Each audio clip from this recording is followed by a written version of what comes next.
express my appreciation to Nancy Kurtz of the Maryland Historical Trust, to thousands, if not millions of people all around the world are tied to Sparrows Point.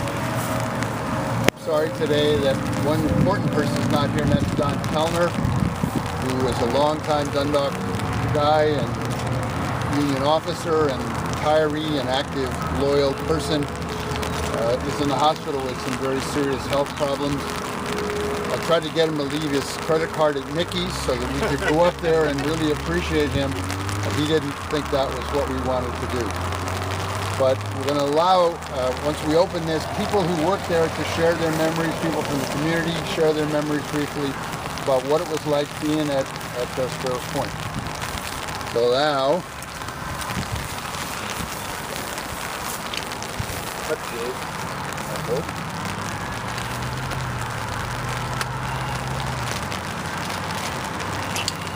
Yeah, God knows how to use tools.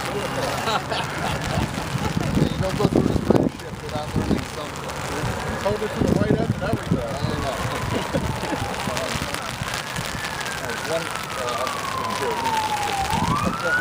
Here, I'll get this so we come out of the way.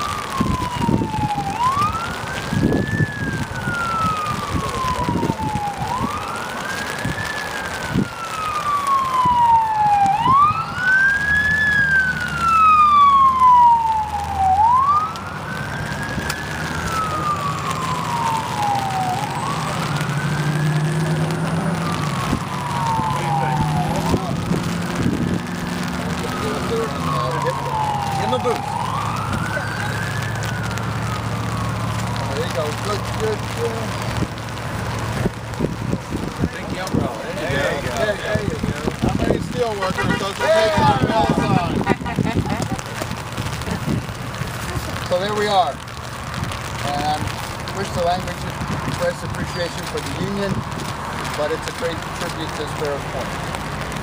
So does anybody who worked there want to give a memory? Memory of what it was like working here, or Tom, what do you think? Well, my whole family was there. Come on, stand up here by the... My whole family was down there. I went down there in 1966. When like 28,000 of us, the town, everything, the homes, it was really something. And I put 36 years in before they started closing the door. That was those time to leave. But like Glenn will tell you, it was our home. You know, we were all family working together, and friends. It was a job. Kids through school, bought my home and all. Glenn, you want to say something? Yeah, I think of the sacrifices people made, but also the reward that came from those sacrifices. That there was a family down there, and you know, among the sacrifices, the struggle, the folks that had to struggle against discrimination, the safety. You know, for a lot of years there was at least one person killed every year, and you know, we did manage to reduce that by you know, pulling together and paying attention to what we did. But the bonds were very strong, and you know those bonds by talking to folks that have lost their jobs or who retired from there. A lot of folks can't drive by; they just can't bring themselves to see that place paved down.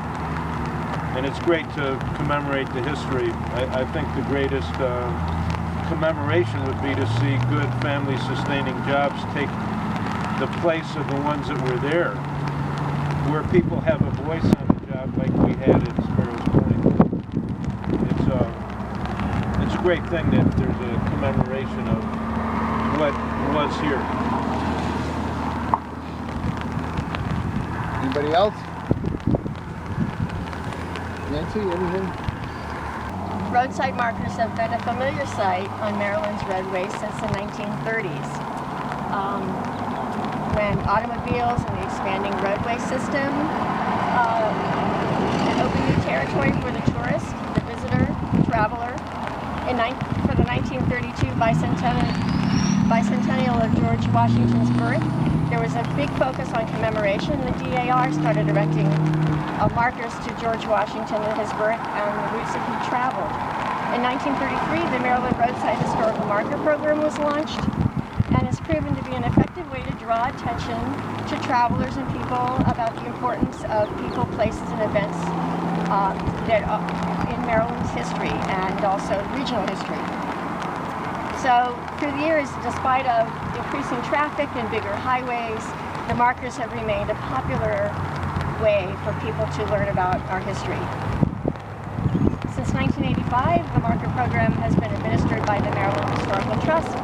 We're an agency in the Maryland Department of Planning, and we work in partnership with the Maryland State Highway Administration. They do all of the installation and maintenance for the markers, and right now they are funding all the new markers. A critical requirement for markers is the impact of the event or person or thing being commemorated, its impact that would have been felt statewide. As a vital supplier of steel and ships during 2 world wars, Sparrows Point, and to become the largest steel plant in the world, Sparrows Point is uniquely qualified to illustrate the importance of labor and industry. So I'm honored to be here today. I congratulate and thank Bill for his proposing the marker and shepherding it through, and I'm just happy to be here to commemorate the unveiling of the marker. Thank you very much. Very nice. We had to wait our turn behind the war being as well, I have to say. They had seniority. When I was union man, the seniority comes first. Anybody else have anything to say? The words he chose, epic civilization, really says something, because it was about the people. It's tens of thousands, hundreds of thousands of people that this touched. My grandfather worked at the Point. My father worked at the Point. I worked at Worthington Steel, but I spent enough time down the Point. And knock on the doors, go street to street like I did, and it touched everybody from here. You'd be surprised.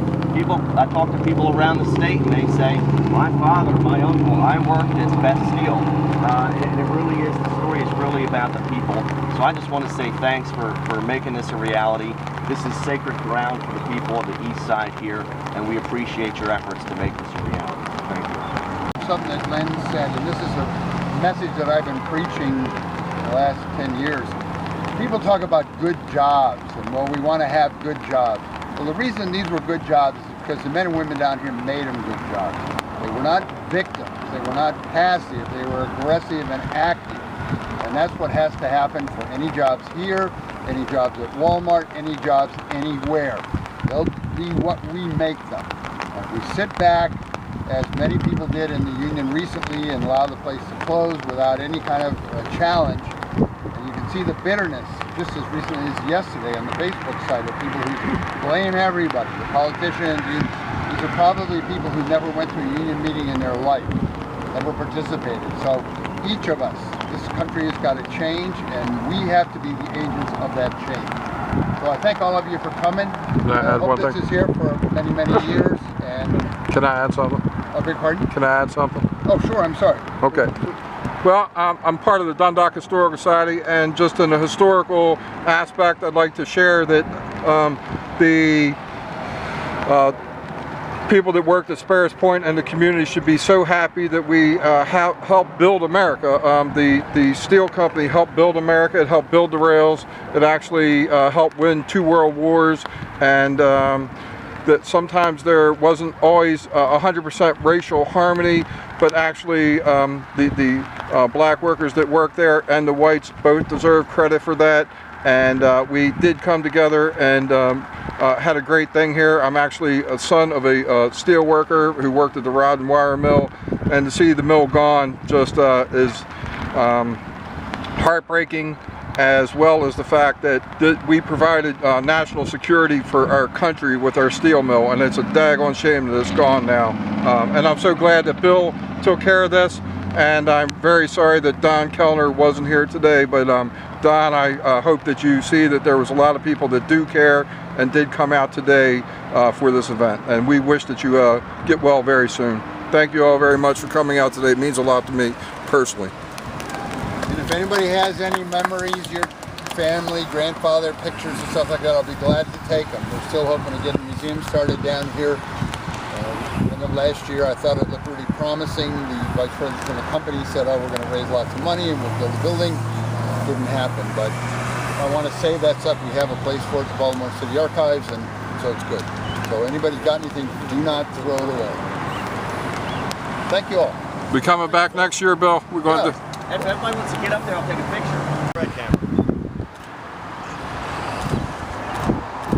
28th, next Thursday at 10 o'clock, Heritage Park. We'll be there with wreaths on and remembrance of all the steel workers that were killed on the job at Sparrows Point. Hey,